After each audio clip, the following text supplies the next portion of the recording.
Britain and Nigeria are exploring ways to list Naira-denominated bonds on the London Stock Exchange to help fund infrastructure projects in the West African country. Lord Mayor of London, Charles Bowman, who acts as an ambassador for the British Capital Finance District, made the comments during a three-day visit to Nigeria.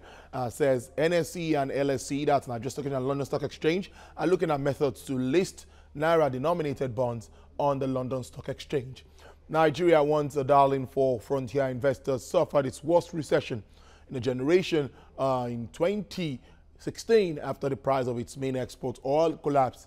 It has since recovered, but growth is fragile, and with dilapidated infrastructure holding it back.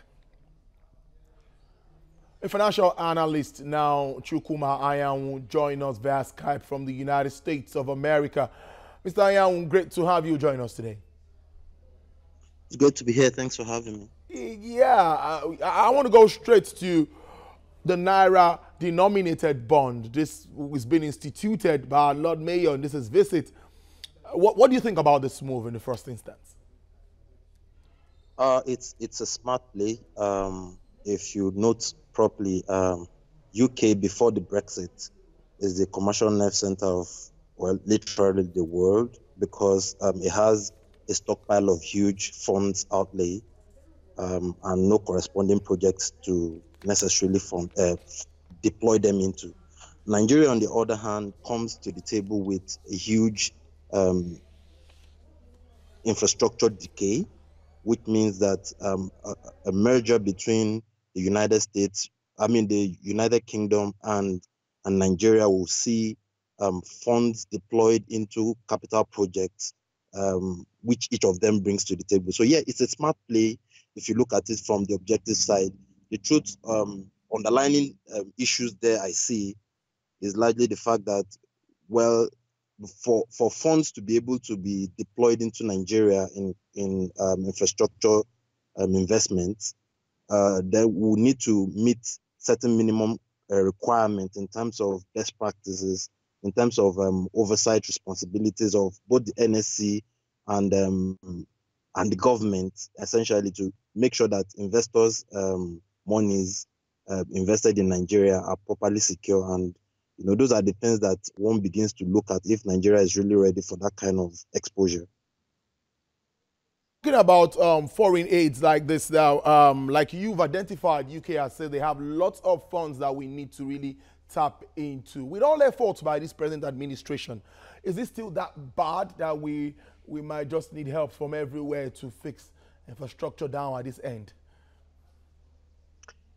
With our current budget level in Nigeria, even if we were to run the budget fully on capital expenditure, I think it would take us an average of 10 years to be able to meet the infrastructure requirements of the country. So yes, every help we can get is needed, but at the same time, it comes at a price, and the economy would need to meet certain operational standards to be sure that these investments will not just be filtered away and not return good on the investors who are putting in their money. So yeah, it is something that we require in Nigeria. It's just that I hope we have the right framework to be able to make sure that it runs properly.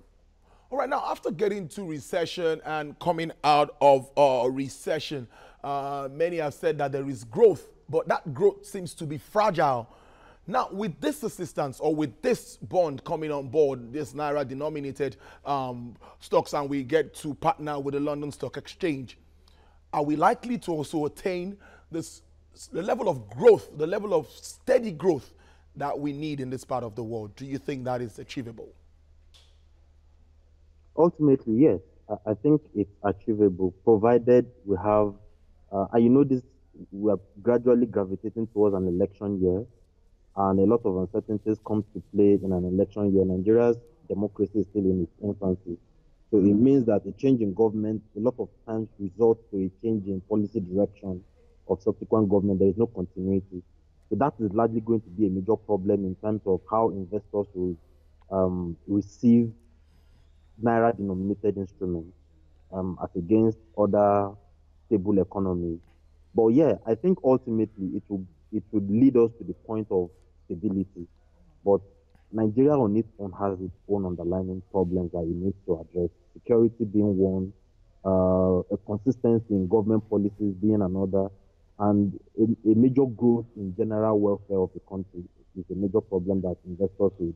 And like I pointed out earlier, it will mean that Nigeria's economy will be open for show, for a lot of investors. I remember the last time we had the Barclays, when we were delisted from the Barclays coverage index, or when we were about to be delisted from the Barclays index.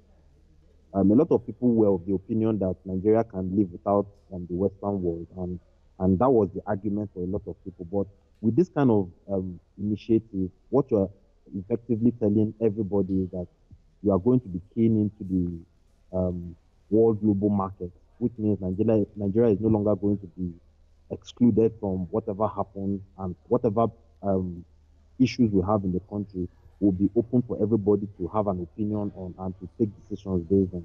So yes, it is going to take us to the point where we need to be, but a lot needs to be done from Nigeria's angle. A lot really needs to be done from this side. Chukuma, before I end this part of the discussion today on the show, many are worried as we begin the second half of the year and as we move to an election year that investors' confidence might be eroded one way or the other. They might have to move their foreign investments away and sit on the fence to see what happens. Do you see that affecting these beautiful figures we've already had from maybe the Nigerian Bureau of Statistics, even from the IMFs of this world, and do you see that affecting it? Oh, yes. It will affect it in terms of our capital market stability.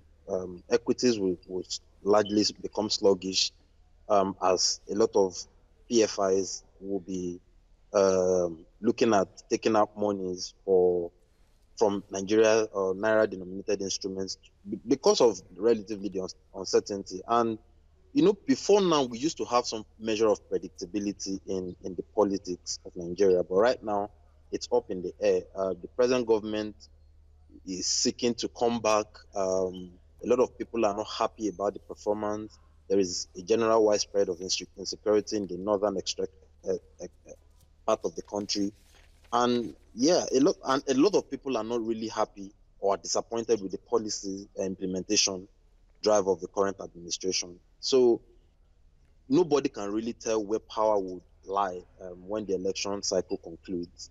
And as such, that uncertainty is something that a lot of foreign investors are not very comfortable with. So yes, I think we would see a sluggish performance in our equities market, and it will extend to fixed income and a lot of other instruments that have exposures in Nigeria. Yeah. Chukuma, I am a financial analyst from United States of America. Thank you very much for sharing your thoughts with us on this very important topic.